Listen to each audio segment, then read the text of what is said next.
Hello everyone, स्वागत है आप सभी का हमारे चैनल पर। तो दोस्तों, आज जो हम टॉपिक करने जा रहे हैं वो है ऑरिजिन ऑफ मेटाजोआ। मेटाजोआ यानी कि जितने भी मल्टी सेल्यूलर ऑर्गेनिजम्स हैं, ये सभी किस तरह से ऑरिजिनेट हुए, इनका किस तरह से इवोल्यूशन हुआ, ये डिस्कशन आज हम करेंगे। तो ऑरिजिन ऑफ मेटाजोआ, काफ़ी सारी थ्योरीज़ है जो मेटाजोआ की इवोल्यूशन से रिलेटेड है। बहुत सारे साइंटिस्ट टाइम टू टाइम उन्होंने काफ़ी सारी थ्योरीज़ दी हैं। उन्होंने ये बताया कि जितने भी मेटाजोअन्स हैं यानी कि मल्टी सेल्यूलर एनिमल्स हैं, ये यूनिसेल्यूलर ऑर्गेनिजम्स से ही इवॉल्व हुए हैं, लाइक प्रोटोजोअन्स। प्रोटोजोअन्स जो कि यूनिसेल्यूलर, एक सिंगल सेल के बने हुए ऑर्गेनिजम्स ही मल्टी सेल्यूलर ऑर्गेनिज्म का उन्होंने निर्माण किया। जितनी भी थ्योरीज़ है उनको 3 ग्रुप्स में, 3 प्रिंसिपल्स के आधार पे हम बांट सकते हैं। फर्स्ट है कॉलोनियल और फ्लैजिलेट थ्योरी। इसमें ज़्यादातर जितने भी साइंटिस्ट हैं, कॉलोनियल थ्योरी में बताया गया है कि जितने भी फ्लैजिलेट्स थे यानी कि ऐसे प्रोटोजोअन्स जिसमें फ्लैजेला पाया जाता है, वो उन्होंने मल्टीसेल्युलर ऑर्गेनिज्म को फॉर्म किया। सिंसाइटियल थ्योरी में सीलिएट्स के बारे में कहा जाता है कि जितने भी सीलिएट्स थे ऑर्गेनिजम्स, उन्होंने फॉर्म किया मेटाजोअन्स। एंड पॉलीफाइलेटिक थ्योरी जो इन दोनों थ्योरी को मिक्सअप करके चलती है, दोनों का समर्थन देती हैं। तो चलिए, सबसे पहला है हमारा कॉलोनियल थ्योरी। कॉलोनियल थ्योरी को फ्लैजिलेट थ्योरी भी बोलते हैं क्योंकि जितने ऑर्गेनिज्म इसमें बताया गया है वो सारे फ्लैजिलेट्स हैं। तो इन्होंने बताया कि जितने भी ऐसे फ्लैजिलेट्स जो कॉलोनीज़ में रहते हैं, लाइक वॉल्वॉक्स, जो इकट्ठा होकर कॉलोनी बना के रहते हैं, वो मेटाजोअन्स के एंसेस्टर हो सकते हैं। उन्हीं से मेटाजोअन्स इवॉल्व हुए हैं। इस कॉलोनियल थ्योरी को बहुत सारे साइंटिस्ट ने सपोर्ट किया और बहुत सारे साइंटिस्ट ने अपना अपना इसमें कुछ कंट्रीब्यूशन दिया।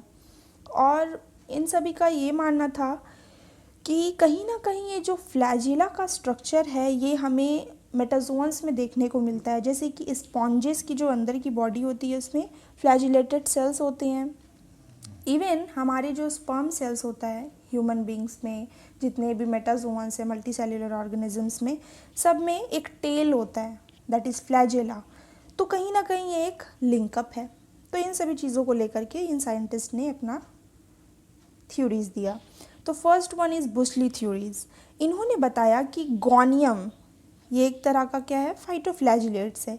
ये फ्लैजिलेट गोनियम जो कि एक प्लेट लाइक स्ट्रक्चर में ऐसे कॉलोनी बना के रहता है, में भी ये हो सकता है मेटाजोआ का एंसेस्टर। दूसरा है लैंकेस्टर्स थ्योरी। लैंकेस्टर थ्योरीज में लैंकेस्टर नाम के जो साइंटिस्ट थे उन्होंने बताया कि ये जो मेटाजोअन्स है ये में भी एक सॉलिड कॉलोनी, यानी कि ऐसे सेल्स होंगे बॉडी के जो चारों तरफ से पैक्ड होंगे, एक बॉल लाइक, एक सॉलिड बॉल के जैसा कि कॉलोनी होगा। मे बी साइन्यूरा फ्लैजिलेट्स होंगे या पैंडोरिना। तो मैंने यहाँ पे पैंडोरिना का स्ट्रक्चर बनाया कि ये किस तरह से पूरे अंदर अंदर तक फिल्ड है, पूरे सॉलिड बॉल लाइक स्ट्रक्चर, मॉड्यूला जैसा स्टेज हमारा होता है, उस तरह से ये मे बी इवॉल्व हुए हैं। तीसरा है बहुत ही इम्पॉर्टेंट, हैकेल्स थ्योरी ऑफ ब्लास्टिया एंड गैस्ट्रिया। हैकेल्स की जो थ्योरी थी ये काफ़ी कॉलोनियल थ्योरी में सबसे मस्ट इम्पॉर्टेंट है। तो इन्होंने बताया कि ये जो मेटाजोअन्स है ये भी फ्लैजिलेट कॉलोनी जो कि हॉलो थी और स्फेरिकल थी, गोल तो थी बट वो हॉलो, सॉलिड नहीं है, अंदर से क्या थी, खोखली थी, उस तरह की कॉलोनी से इनका इवोल्यूशन हुआ है। ये एक हाइपोथेटिकल ही था थ्योरी। तो इसको इन्होंने नाम दिया था ब्लास्टिया और गैस्ट्रिया। ब्लास्टिया उन्होंने उस ऑर्गेनिज्म को दिया जो कि ब्लास्ट्यूला स्टेज, जो हमारी एम्ब्रियोलॉजी में ब्लास्ट्यूला स्टेज होती है, उससे जो सिमिलर था उसको ब्लास्टिया। और जब ब्लास्टिया के जो सेल्स अंदर जो इन्वेजिनेट होने लगते, अंदर जब ऐसे धंसने लगते हैं, ब्लास्ट्यूला स्टेज के सेल्स, तब वो बन जाते हैं गैस्ट्रूला। तो ये जो ब्लास्टिया जब अंदर इस तरह से इनवेजिनेट सेल्स होने लगे तो इनमें क्या हो जाएगा, एक्टोडर्म एंडोडर्म बनना शुरू हो जाएगा, जर्म लेयर्स फॉर्म होंगे। तो इस तरह से इन्होंने इसको कर दिया गैस्ट्रिया। तो ये थी इनकी गैस्ट्रिया थ्योरी कि इस तरह से मेटाजोअन्स में भी इवॉल्व हुए होंगे। ये है प्रोटेरोस्पॉन्जिया। इसमें क्या होता है, ये है इसके कॉलर सेल्स। इसके कॉलर सेल्स कभी कभी बाहर रह जाते हैं और ये जो अंदर का जो इसका प्रोटोप्लाज्म है अंदर जाके भरना शुरू हो जाता है। तो ये कहीं ना कहीं इनका एक अपोजिशन भी था कि आप कह रहे हैं कि अंदर से ये हॉलो होना चाहिए, बट ये जो प्रोटेरोस्पॉन्जिया है ये अंदर जा कर के फिल कर देता है। तो ये कुछ कुछ इनकी थ्योरीज का अपोजिशन है। तो फिर हैकल्स की जो थ्योरी थी उसको फिर थोड़ा मॉडिफाइड किया था एक और साइंटिस्ट, मेस्निकॉफ। इन्होंने इसे थोड़ा मॉडिफाई किया। इन्होंने बताया कि वो जो कह रहे हैं कि गैस्ट्रुलेशन जो पीरियड है वो इन वैजिनेशन से बना, यानी कि अंदर जब सेल्स इनवेजिनेट होने लगे, ऐसा नहीं है, ये इनग्रेशन से हुआ है। तभी ये जो स्ट्रक्चर है वो हॉलो नहीं है, वो सॉलिड है। तो इन्होंने ये दो चीज़ें जो ऐसे एक्सप्लेन की कि ये इनग्रेशन से हुआ है और ये सॉलिड है, अंदर से खोखला नहीं है। और उन्होंने इसका नाम दिया क्या, पैरेनकाइम्यूला। पैरेनकाइम्यूला मेस्निकॉफ ने नाम दिया। और पैरेनकाइम्यूला जो है प्रोटेरोस्पॉन्जिया जो मैं अभी बता रही थी कि वो किस तरह से अंदर जा कर के अपना सॉलिड स्ट्रक्चर फॉर्म करता है, तो ये प्रोटेरोस्पॉन्जिया में हमें देखने को भी मिला। Next theory is Hyman. Hyman जो थे इन्होंने भी कॉलोनियल थ्योरी को सपोर्ट किया और आगे बहुत सारे साइंटिस्ट ने सपोर्ट किया। What is the criticism of colonial theory, यानी कि किन लोगों ने कॉलोनियल थ्योरी को एकदम नकार दिया। कॉलोनियल थ्योरी में जो बताया जा रहा था कि फ्लैजिलेट से बने हैं, तो ये सवाल आया कि जो फ्लैजिलेट्स है, ठीक है, वॉलवॉक्स जो भी फाइटोफ्लैजिलेट्स, तो वो तो प्लांट का कैरेक्टर शो करते हैं ना। प्लांट्स में सेल वॉल होता है सेल्यूलोज का बना हुआ, तो इनमें तो सेल्यूलोजिक सेल वॉल्स है, क्लोरोफिल है और ये ऑटोट्रॉफ है। बट जितने ऑर्गेनिजम्स होते हैं मोस्टली दे आर हेटेरोट्रॉफ्स। तो ये जो लिंक आप बना रहे हैं कि फाइटोफ्लैजिलेट्स ने मेटाजोअन्स को ओरिजिनेट किया, तो कहीं ना कहीं इस पॉइंट पे ये जो थ्योरी थी वो वीक पड़ गई, क्योंकि ये जो थ्योरी थी ये ग्रुपिज्म करके कॉलोनीज़ बना करके मल्टी सेल्यूलर ऑर्गेनिज्म तो बता रही थी कि हाँ बहुत सारे जब यूनिसेल्यूलर इकट्ठा हो जाते हैं तो वो क्या करते हैं, मिल करके एक मल्टी सेल्यूलर ऑर्गेनिज्म बना देते हैं, पर उनका जो प्लांट का कैरेक्टर है वो कहीं पे भी डिस्क्राइब नहीं किया गया। सो फिर नेक्स्ट थ्योरी, कॉलोनियल थ्योरी ख़त्म। Now syncytial theory. Syncytial theory में मैंने बताया था कि जितने भी सीलिएट्स हैं उनको लेकर के बनाया गया था। तो जितने भी मल्टी न्यूक्लिएटेड सीलिएट्स जो है ज़्यादातर मल्टी न्यूक्लिएटेड ही होते हैं, जैसे पैरामीशियम उसमें 2 न्यूक्लियस होता है ना। सीलिएट्स और फ्लैजिलेट्स में क्या है कि सीलिया जो है छोटा छोटा ऐसा पूरे चारों तरफ ऐसे प्रेजेंट होता है और फ्लैजिला 1 या 2 ऐसे यूग्लिना में जैसे होता है ना। तो ये जो सीलिएट्स है इसमें क्या है, ज़्यादातर 1 से अधिक न्यूक्लियस होता है और फ्लैजिलेट्स में मोस्टली 1। सो इन्होंने बताया कि जो मल्टी न्यूक्लिएटेड सीलिएट्स है इन्होंने ही फ्लैटवर्म्स को ओरिजिनेट किया होगा, क्योंकि ये सिमिलैरिटी देखने को मिलती है फ्लैटवर्म्स जो है उनमें और मल्टी न्यूक्लिएटेड सीलिएट्स में। ये हैडजी,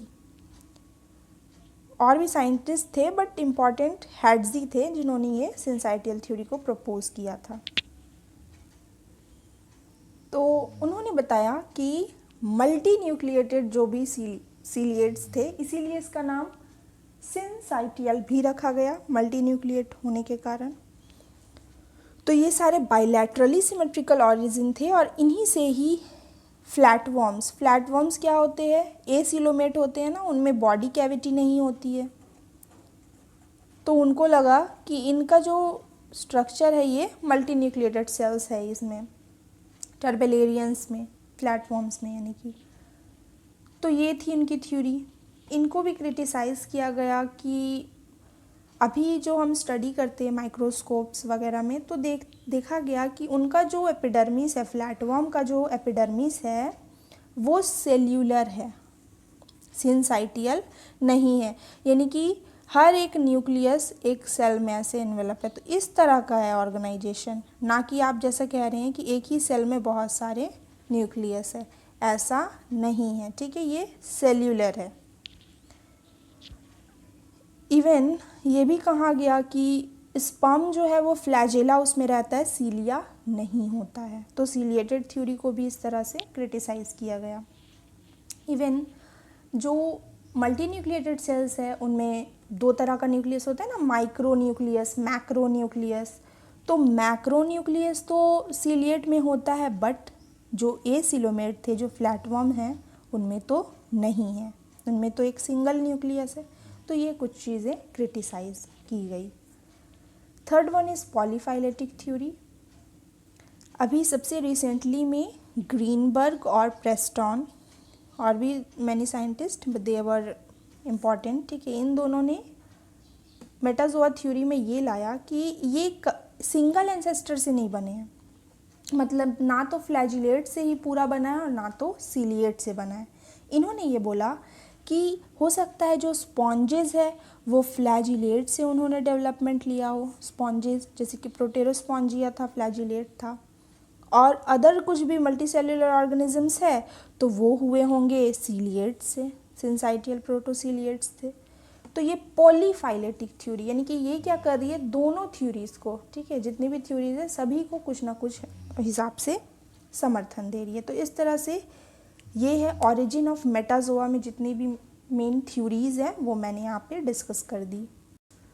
तो ये था आज का topic, origin of Metazoa. Metazoa किस तरह से ऑरिजिनेट हुए, किस तरह से इनका इवोल्यूशन हुआ। तो देयर आर मैनी थ्योरीज जिनसे ये पता चलता है कि जो मल्टी सेल्यूलर मेटाजोअन्स हैं वो यूनिसेल्यूलर प्रोटोजोअन्स से ऑरिजिनेट हुए हैं। 3 थ्योरी है basically, colonial theory, syncytial theory और पॉलीफाइलेटिक।